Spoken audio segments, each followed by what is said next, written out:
Ladies and gentlemen, welcome back to Art of MMA. I'm Mike Ginn, that's professional kickboxer, the mechanic, Brandon Catino. Back in action to talk a lot of MMA this week. Normally we do a few stories, but there weren't a lot of stories that we haven't talked about 100 times. So we're covering all three this week. We're covering Bellator, we're covering PFL, and we're covering the UFC. So stay tuned for a full episode. Of course, before we get started, head over to fightersfirst.shop. Support the brand, support the fighters. Let our apparel be a part of your story. Of course, I'm rocking the Art of MMA shirt. Brandon's got his classic mechanic shirt on as well. Got some new stuff in there. I do want to send a shout out, not MMA, but it is related combat sports, Muay Thai. Shout out to both Cody and Kate, who got the wins last weekend. Kate made her pro debut, won the title in her first debut. She's going to be fighting for the North American WBC Muay Thai title later this year. Cody, of course, later this year now will go on to the finals on the road to one and a chance at a contract for one championship. So big stuff happening here at Fighters First. Of course, my man, the mechanic over here, he's got a title fight later against Zach Kelly. I hear he might be showing up at a UWA event soon. Is that true? Nothing is confirmed for UWA, but Zach Kelly is definitely what's happening.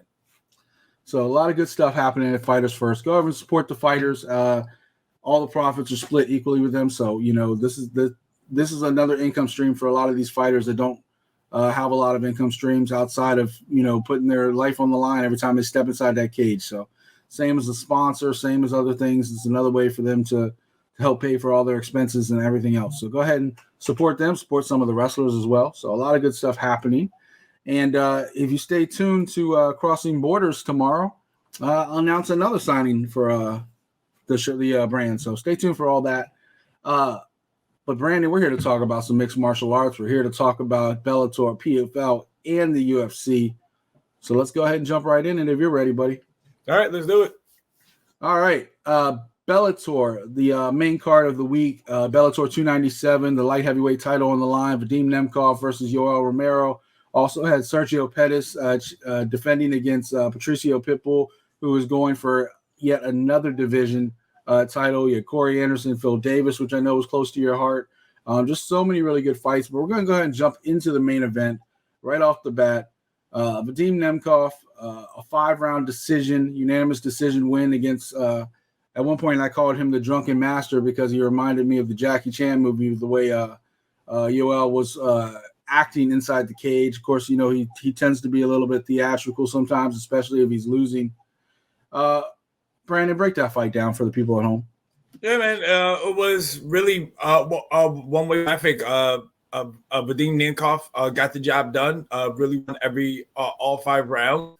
I feel like this fight. I mean, hey, Yoel Romero looks jacked, looks good for 46 years old. But I kind of felt in this fight, this is where maybe he did look a little old. He seemed a little slower than usual.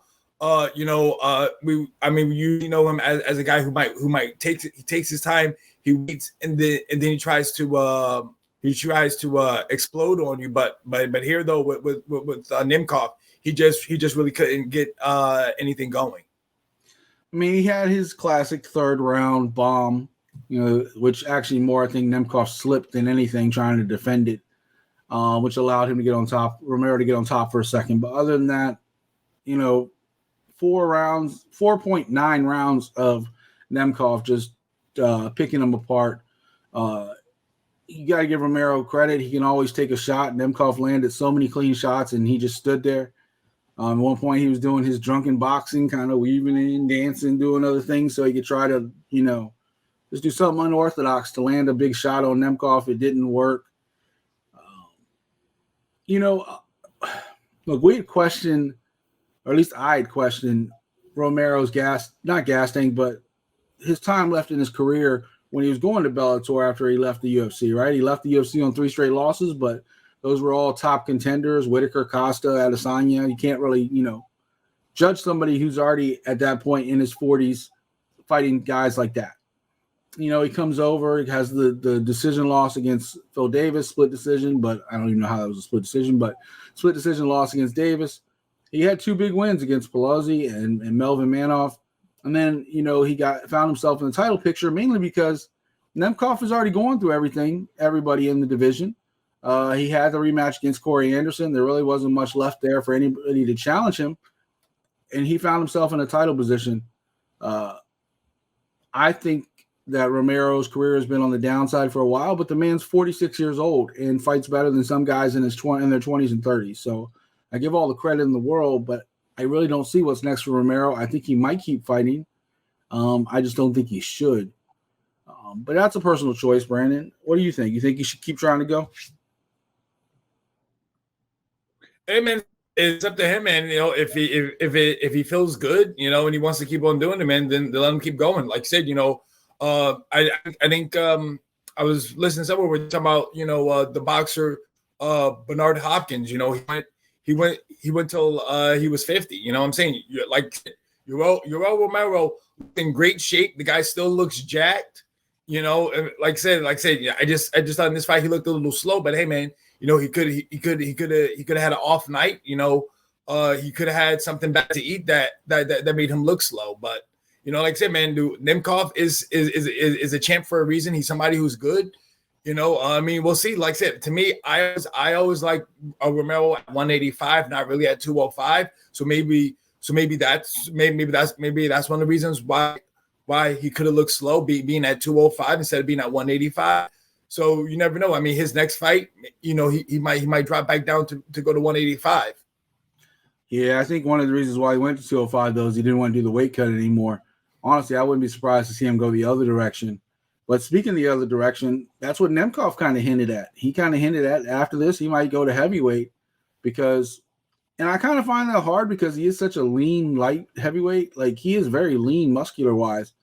But other than maybe a rising Grant Neal, another rematch with Corey Anderson, I don't see anybody there in that light heavyweight division that even gets a title shot anytime soon if Nemkov wants to stay active.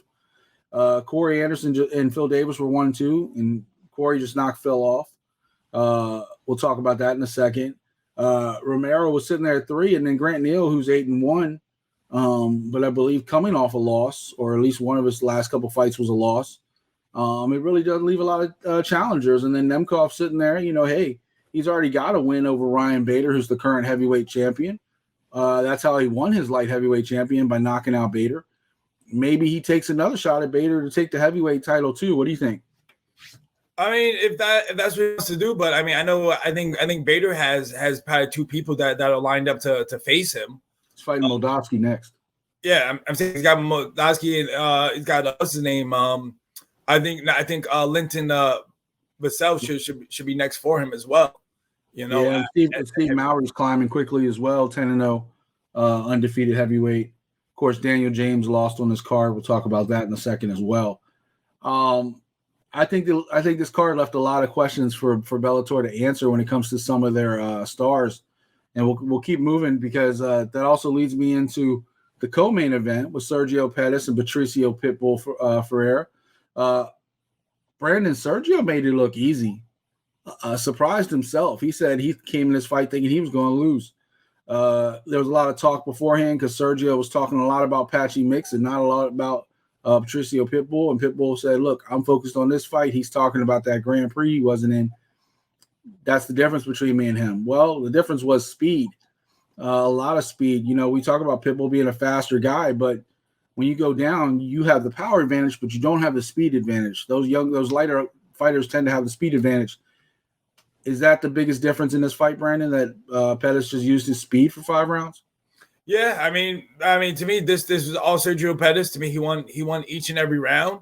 To me, and I felt like after that first round, he kind of knew where he was and what it is that he can do and what it is that Pitbull could do, and he just took care of business. You know, even I know a lot of people thought like, oh, Pitbull can just take down, control him, and maybe use his jits. But hey, he took Pettis down, and Pettis was able to get right back up. You know, when he did his thing. Like I said, man, you know, beating Pitbull, beating Archuleta, you know, out here, and beating I can't remember his name right now. Horiguchi, you know, man, do that. Yeah. Right there is 3 straight killers there. And man, you gotta start putting some respect on the name. I mean, let's be real. Since Pettis has come over to Bellator, it's been a whole different situation. He did win his last UFC fight against Tyson Nam. It's not like he left on a loss, and his losses were tough fighters: Rob Font, Jussier Formier. Before that, he beat Benavidez and lost to Henry Cejudo. So it's not like he lost to bums. He lost to top fighters. And then since then, he's come over. He's now won 5 straight in Bellator. But as far as the champ goes, we know what's next. Bellator Grand Prix winner, Patchy Mix, interim champion, Grand Prix champion. And Sergio are going to meet up later this year, and that's a given. We know what that matchup is. Personally, I still think as good as Sergio looked this time, I think Patchy Mix has looked that much better every time he stepped in the cage lately, and I just don't think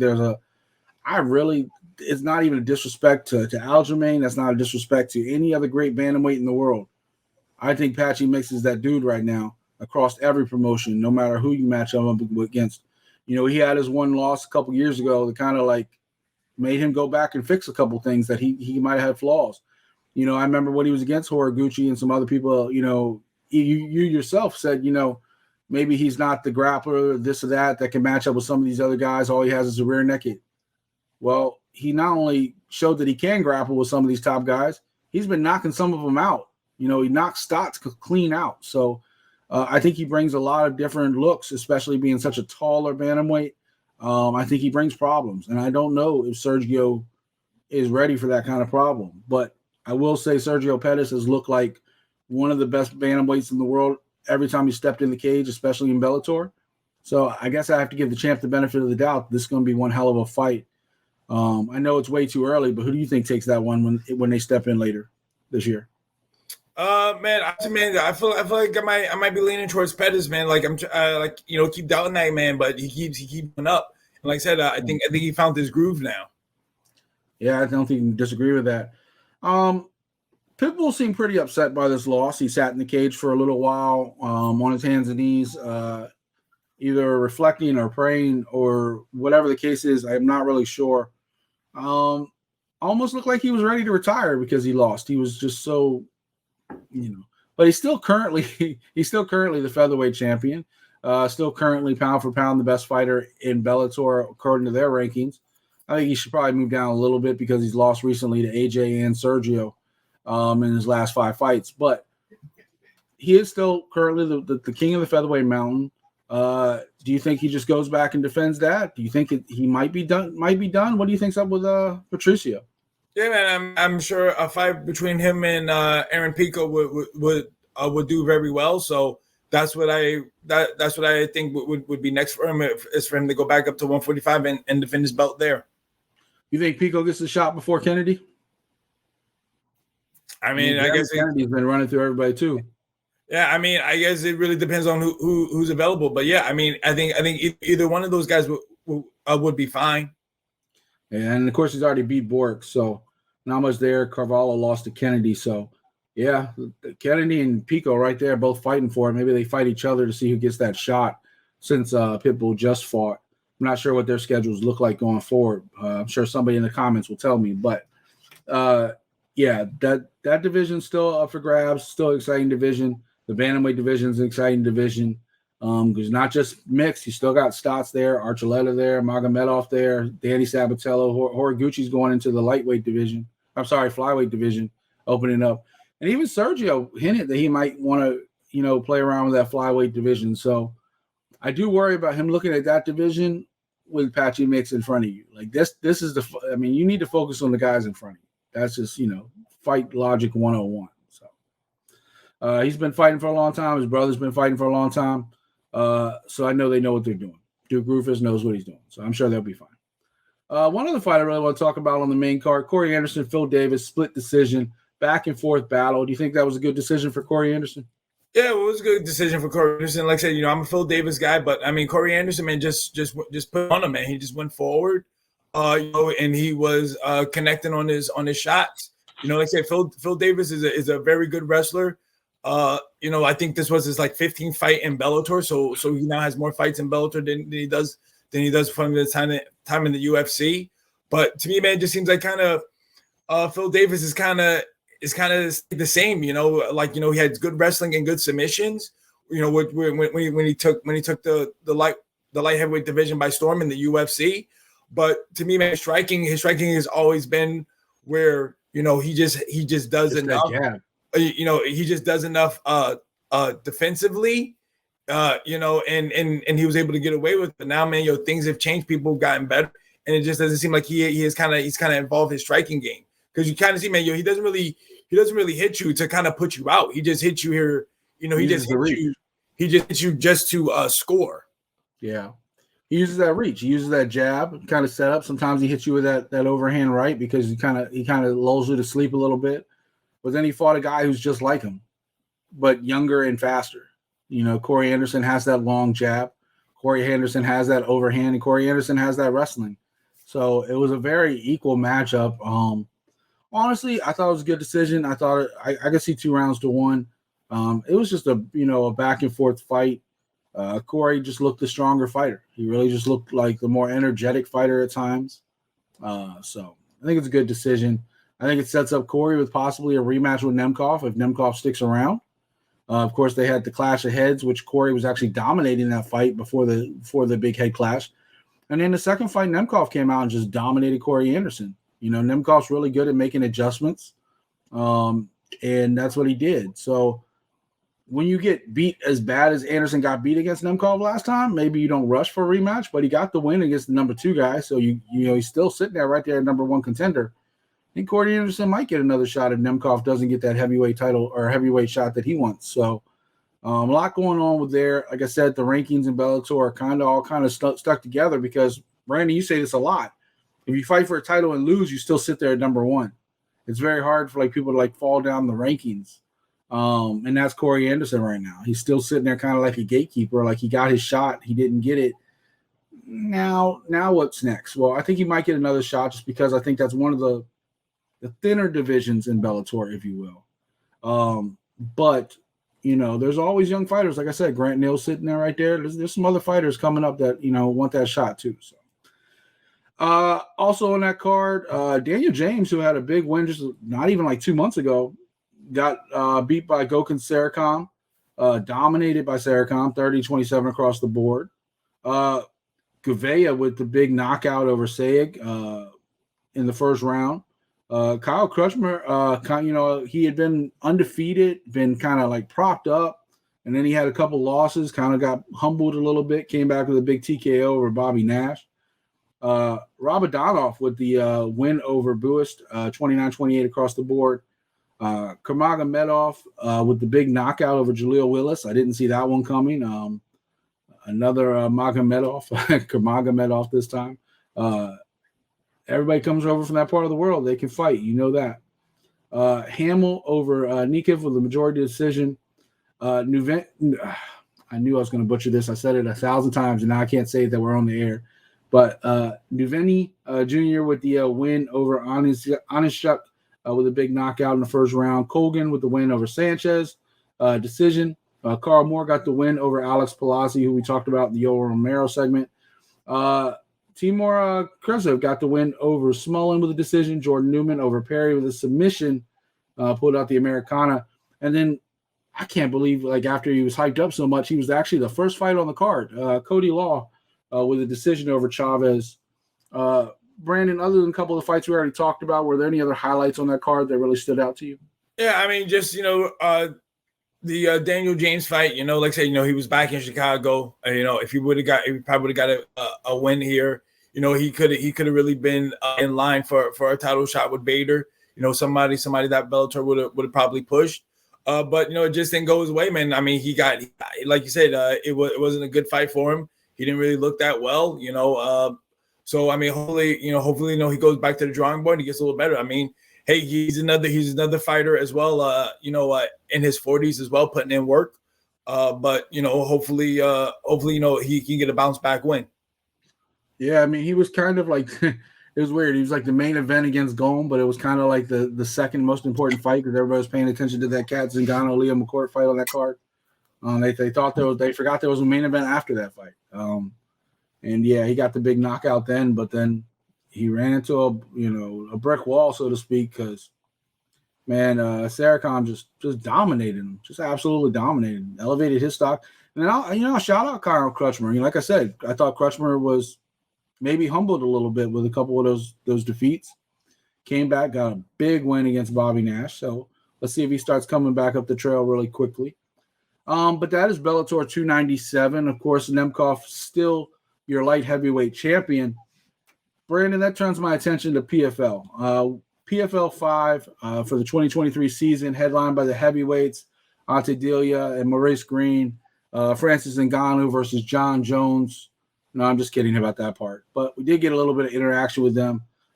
Defending champ Larissa Pachenko, Renan Ferreira, Biaggi. It's funny they keep pushing, like there's like one amateur fight, and that's Ali Walsh. On these cards, they're still like allowing him to be under. I don't even know how that works. Like he's a PFL fighter, but he's an amateur. So like, is he getting paid? Is he not getting paid because he's under PFL contract? Can you explain that one to me? Do you know? I just thought they just get him on fights. That's all. Like, I mean, But he's not under contract, right? I mean, I don't know his situation. Probably not. But you can't be under contract and be an amateur, right? I wouldn't think so. Yeah, so it's weird. I mean, obviously he has a good working relationship with PFL, but yeah. So a lot of stuff going on. The ladies and the heavyweights were in action for PFL 5. We'll go ahead and jump into the main event, Brandon. Ante Delija versus Maurice Greene. Of course, a lot of news was more around that fight because of who was in Maurice Greene's corner. Of course, John Jones, one of Maurice Greene's coaches. And, of course, Francis Ngannou was in the house. We'll talk about that a little bit later. But let's go ahead and jump into that fight. I think it was honestly bad coaching by John Jones and them that kind of cost Maurice Greene. It was a back-and-forth fight. Third round, Maurice Greene didn't really try to get up. He didn't really try to, like, fight back in the third round or let Ante Delija kind of control the action, and he won the fight. Brandon, what did you think of that fight in that situation? Hey, man, Ante Delija, he's last year's champ, and so far it looks like he's running away this year as well. You know, he secured his spot into the playoffs, and he's moving on. Like, man, he was the champ for a reason last year, and he showed why in this fight, man. He took care of Maurice Greene. I know a lot of people were talking about Maurice Greene would be the guy who would win the tournament, and then he would be the person that would probably face Ngannou, but Delija had something to say about that, and he was reminding people that he was the champion last year. So that's my question: is he in the playoffs? Because, of course, there's a couple other people that have 6 points going into the heavyweight. They have not. PFL's not. We're recording this on a Wednesday. We'll release this later today. PFL's not updated their standings from last weekend's show. Currently, Delija is eliminated before he ever fought this fight this weekend. So I'm kind of confused how that works. Well, I guess they did update it because Delija didn't have a fight earlier, right? His fight got canceled, right? I wasn't following the heavyweights like that. Yeah. So I think Delija is actually eliminated, even though he got the win, because they got Golster, Ferreira, Nunez, and Heiderman that got the spot. So we'll have a new champion this year. If the standings are up to date right now, which they actually might be now that I relook at it. I think the biggest thing is that he eliminated Maurice Greene because Maurice Greene had the 5 points going in, and if he had won, he was in, and he took him out. So I do believe we'll have a new heavyweight champion this year. But that said, Maurice Greene didn't have a lot of he wasn't trying to win that third round. His coaches were saying, hey, you got this. Just don't get in trouble. Be careful this round. And they lost. He lost the fight because of it. He was against the cage. He was down for a while. He didn't really try to get back up too much. And, Delija won. I believe Delija came out that first round. Then Greene kind of took the second round, third round. It was Ante Delija. Like, no, he definitely had the want to win, that will to win. So, but I do think we'll see a new heavyweight champion this year. Speaking of wanting to win, one person that left absolutely no doubt, defending champion Larissa Pachenko, of course, of the 155-pound division, of course, 145-pound this year for the ladies. She goes in as the number one seed. She got the win against Amber Leibrock. What happened in that fight, Brandon? That was Pacheco putting them hands on her, man. That's what it was. She straight up went out like she knew like shout out to Lee Bach. She got her quick six in her PFL debut. She was on a high. She kind of thought she was gonna be able to do the same thing against Pacheco, but nah, man. But Pacheco's letting people know why it is that she was the champion last year, and how she's just been on a tear. She's basically been like KOing everybody.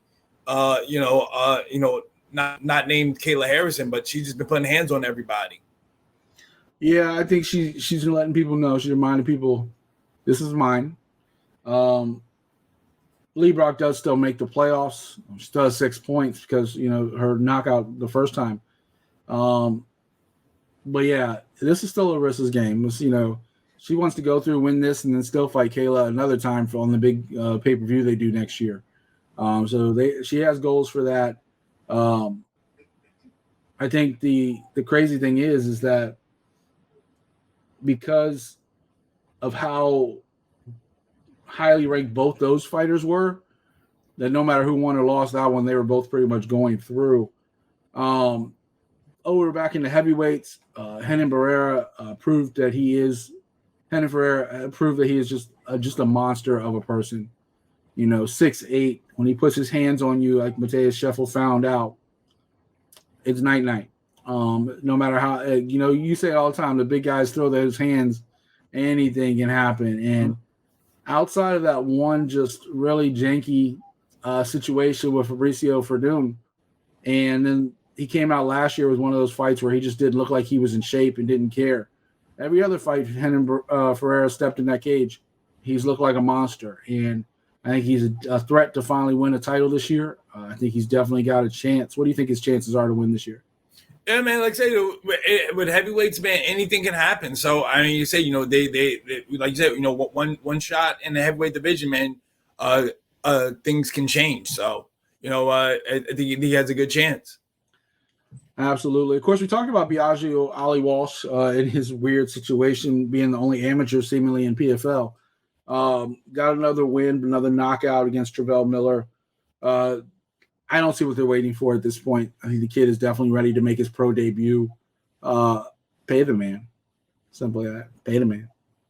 Aspen Ladd got the submission against Sobek. It was not enough to get her into the playoffs because it was in the second round. If she got in the first round, she might have snuck in. But she got in the second round. Goldstoff, another big guy throwing big punches, knocked out DeCastro. Honestly, looked like he broke his face. He hit him straight up, and Castro immediately went clinching his face. So I'm sure there's something broken there. But Goldstoff goes into the heavyweights as the number one contender. I'm looking for him and for Ferreira to bang it out because I think those two are going to be in the finals. Marcelo Nunez got the win over Marquez via TKO. Your girl Julia Budd with the win over Jindrova. Koznick secured the final spot in the ladies with the win over Higashi. Heiderman with the big first-round knockout got himself into the playoffs with the 6 points. And then Pinson over Freeman via split decision. Brandon, were there any other highlights on that card really stuck out? Aspen Ladd, of course, Julia Budd. Yeah, I mean, it's just about how Aspen Ladd, got signed last year, big name, made a splash, but she's not in the playoffs this year. So, I mean, it kind of really hasn't gone that well for her since running the PFL as well. Even her time in the UFC. I wonder. Look, I mean, the PFL system is the way it is because you can only fight so many times per year, right? You only put your body through so many training camps and so many, fights, and they eliminate elbows to try to give these fighters a better chance to recover and get back faster because some of those cuts don't heal so fast. But I almost wonder if they started their season earlier, just a little bit, that they could fit in a third fight because you get 2 fights and then that's it. For a season format, that kind of like, for me, that's not enough to really determine playoffs with just 2 fights. Maybe squeeze in a third, but they do also have that format. They're mixing in the big pay-per-views coming up later. So I don't know if their format will even stay the way it is. Maybe they switch to a Bellator-style Grand Prix after that. But, Aspen Ladd looked good in this performance. She looked pretty well. She looked in shape. She just said she's looking forward to next season already because she's finding her rhythm again. Finally got her problems worked out at home, and with the weight cuts and her health, and I guess she had some other stuff she wasn't sharing before. We always said Aspen had a lot of talent. It just was her head in the game, especially with a lot of those weight cuts. But she doesn't have to cut to 135 anymore. She can do 145. So I like seeing her. I like seeing fighters like Julia Budd. I think it adds a lot to that division. Especially if the UFC isn't going to do featherweights anymore. It's either Bellator or PFL. And if the rumors are true that PFL is buying Bellator, or at least in the talks, because even Scott Coker mentioned it last week, that the deal is kind of back on a little bit. I think it's going to be a pretty wide open scene with those women's featherweights. It's going to be a lot of fresh blood, and maybe we finally see the Kayla Cyborg fight. Maybe we see Larissa Pacheco against Cyborg. There's a lot of stuff on the table if those two divisions merge. But that said, I think PFL is having a fantastic season. We'll talk a little bit about PFL 6 coming up at the end of the show, so stay tuned for that. A lot of fireworks coming in the last card for the season going into the playoffs. But Brandon, that leaves us the last card of the day. UFC Vegas 75. Jared Cannonier put a beating on Marvin Vettori. You also had Sarukian, Petrosian, Pat Sabatini, Torres, and Dalby, all just really great performances across the board. We're going to jump into the main event. Jared Cannonier versus Marvin Vettori. Cannonier set a record for his output for a middleweight. I think Vettori came out good in the beginning. But, man, after that, it was just all Jared Cannonier. What you think of that fight? Yeah, you said Vettori came out in the first round good. He probably took that first round, but then after that, it was like you said, it was all Jared Cannonier breaking records over here with the most strikes out here for middleweight. And say, man, he looked good, like 279 or something like that. Yeah. I'm saying, man, he looked good. This thing against Vettori. I mean, people want to give shout outs, to Vettori's chin, but hey, man, you can't keep taking shots like that because sooner or later, man, it's gonna naddle on you. So to me, man, it just seems like Vettori, he needs to change his game. I mean, he needs to drop his striking defense. If he wants to keep lasting, like say, my man's 29 years old. He could maybe fight longer, but I mean, if he keeps going like this, man, he might not make it past 31. Yeah, I think for one, it just shows the levels to this game because as much as Israel Adesanya humbled both Cannonier and Vettori, and then you see Cannonier look like this great against everyone else not named Israel Adesanya. I mean, Israel Adesanya made him look like a shell of himself, right? So it's kind of hard to cry for him getting a rematch, but Cannonier at this point only wants to take people that will get him there. He's talking about Shemaev. He's talking about other people, whoever will get him back to the title shot. But you didn't really look that great when you had the title shot to begin with. You kind of looked like you were just happy to be there and trying to last 5 rounds. Vettori, the same thing. Vettori, he goes through these people not named Israel Adesanya, but this time he ran into Jared Cannonier, who just unloaded on him. I honestly wonder what's next for both these guys because you talk about Cannonier, you're talking about a middleweight division that's kind of crowded. Whitaker's fighting Duplessis. The winner of that's probably going to get a title shot.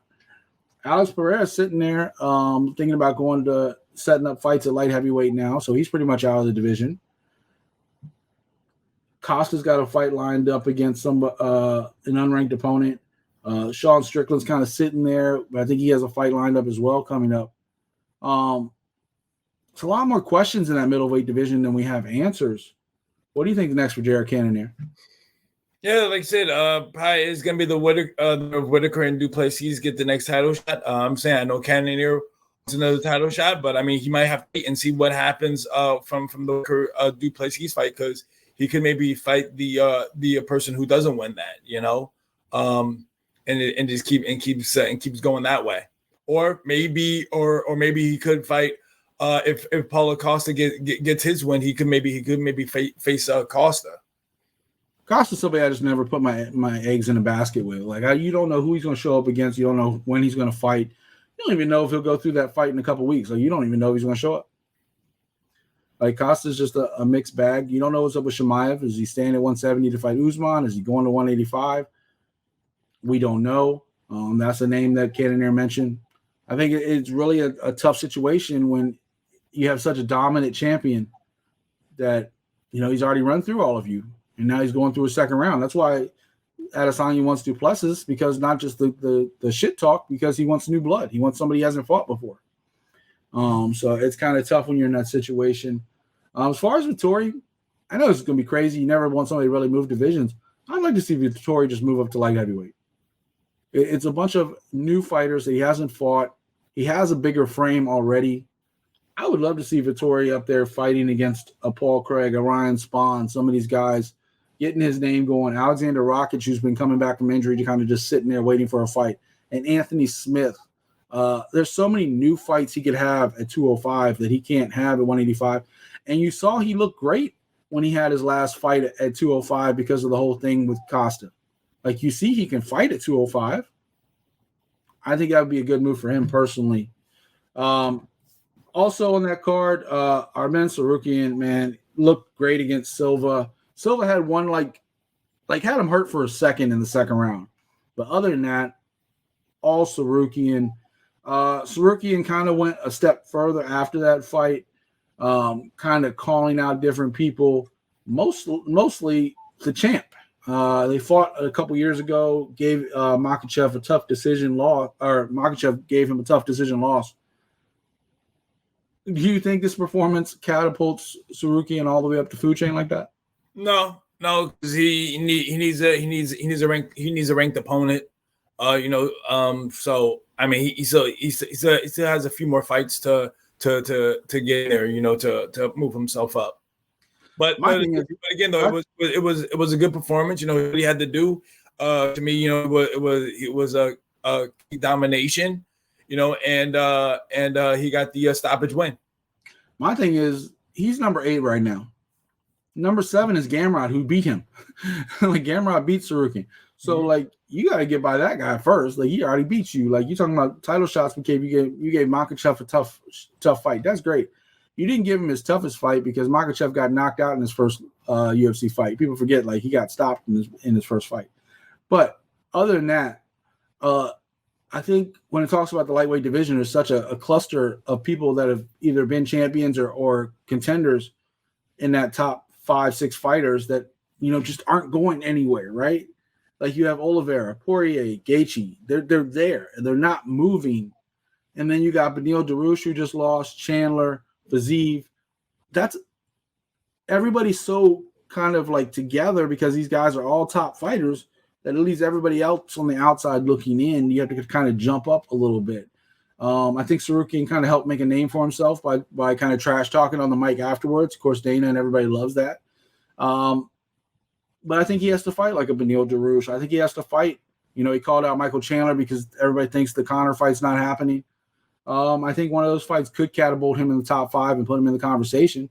Well, then you got Makhachev sitting there talking about every other division except for his own. He's talking about fighting 170. He's talking about fighting somebody else besides Oliveira because he doesn't want to fight Oliveira again.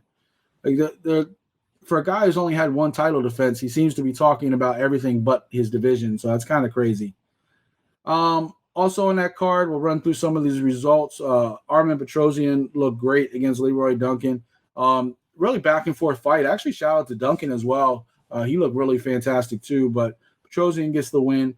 Pat Sabatini, we talked, the world of this guy. He had a couple setback. He came back, just dominated Lucas Almeida on the ground. Took him in the second round. That's another guy who could be a problem at 145 pounds. I don't know if Pat has the striking to stand up to a Volkanovski or, a T-City, Brian Ortega or somebody like that. Of course, Max is talking about going up to lightweight. But I'd like to see Sabatini against one of those top 5, top 10 guys to give him a chance because we know how dominant, right there in your backyard at CFFC, how dominant Pat Sabatini was at that weight class. So Manuel Torres versus Nick Mata got the knockout over him. Dalby with a big win over Salikov. Shout out to my guy, Alessandro Nono Costa. Finally had a full fight camp to take a fight. He looked great against Jimmy Flick, got the win. TKO in the second round with some ground and pound. Ho Kang with the win over Kionis with submission. Carlos Hernandez with the win over Bonder with the decision. Teresa Bleda with the win over Gabriel Fernandez with a unanimous decision. Ronnie Lawrence with the win over Argueta with no contest. That one was the one that had the weird referee situation. I don't know if you caught that, Brandon, down in the prelims, but the referee kind of was about to stop it, then he wasn't. It was just a weird thing. So they're probably going to run that back at some point. And then Bukakis with the win over Pauga with the decision. Brandon, what were some of your highlights on that UFC card before we get out of here today? Yeah, man, just like you said, shout outs to Pat Sabatini, saying he bounced back from his loss. I said, he looked good, he said, man, hopefully maybe his next fight, he can get a ranked opponent and he can move up and he can maybe get into that top 15. One thing I love about these fight night cards, they kind of just surprise you, right? We always focus on pay-per-views, but some of these UFC fight night cards are just way more exciting than any of the pay-per-views that they do sometimes. The pay-per-views are usually main card heavy. But these fight night cards, usually from top to bottom, are just stacked. You talked about a fight like Manuel Torres and Nick Mata, Dalby and Salikov, Alessandro Costa, like I said, who was a former champion down at Luke's Fight League, got a win on Dana White's Contender Series, but it wasn't really super impressive. And then took a last second. This is one thing that drives me crazy about Dana. I don't think he's doing it purposely to kind of sabotage a lot of the Mexican fighters. He throws them in on late replacements. Like he did that with Diego Lopez, and Diego put a show on and almost pulled it out, but just couldn't quite get the submission. He did that with Alessandro Costa in his first win, where he came in on I think 3 days notice, or first loss. He came in 3 days notice and got the loss. You saw what Alessandro Costa can look like on a full camp, the way he dominated Jimmy Flick.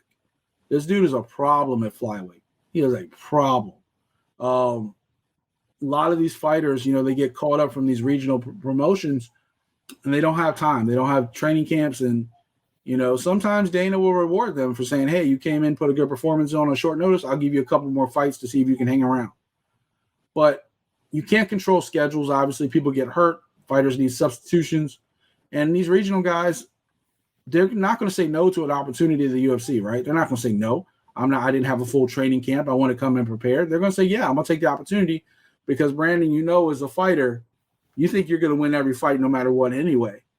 So, but it wasn't a great situation the first time. I'm happy to see Costa get the win. And, of course, Pat Sabatini, one last shout-out, Jonathan Webb. And my guy Jonathan, we, of course, throughout the years of Art of MMA, both on the online magazine and now the podcast, Jonathan's been great to us. He might be having a better career as a coach than even he did as a UFC welterweight. He was a really good welterweight. Of course, CFFC champion multiple times, fought in the UFC multiple times, really good friends with Cowboy Cerrone, one of his training partners as well.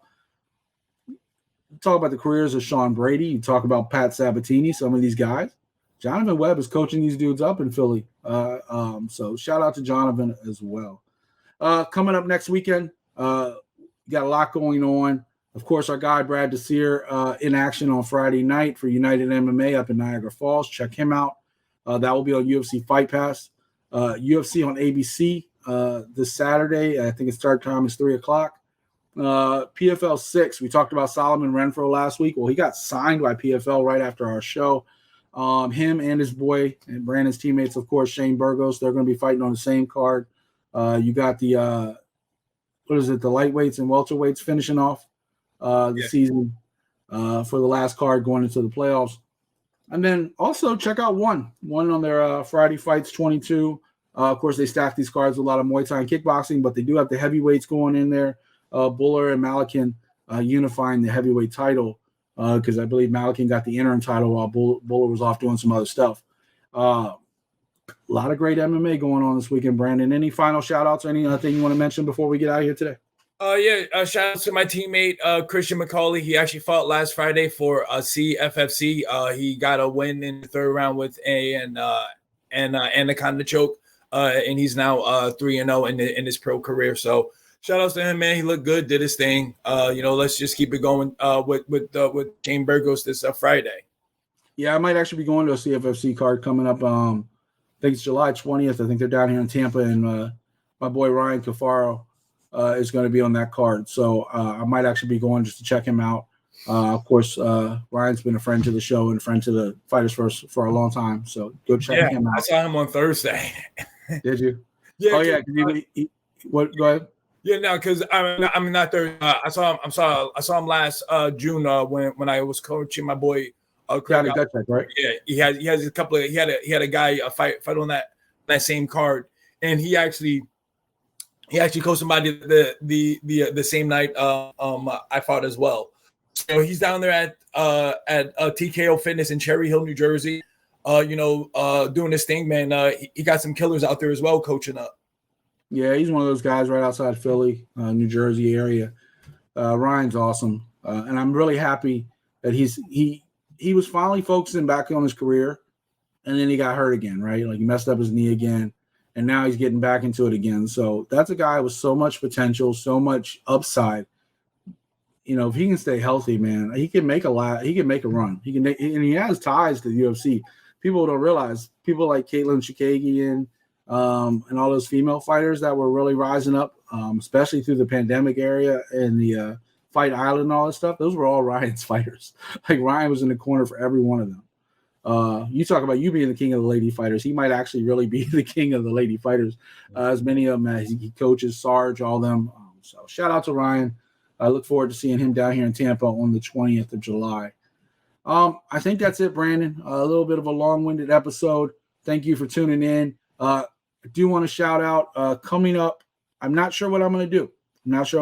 I'm probably going to do some kind of special discount or something, some kind of promo. But we are coming up almost on 2 years of Fighters First on July 1st. So check that out. Make sure you stay tuned to social media. Releasing new stuff all the time. And then tune in to Crossing Borders this week. I got a big announcement. And by big, I mean big. You're going to see. Tune in to Crossing Borders tomorrow for that. So for the mechanic, Brandon Catino, I'm Mike Ginn. This is Art of MMA. We'll see y'all next week. We're out.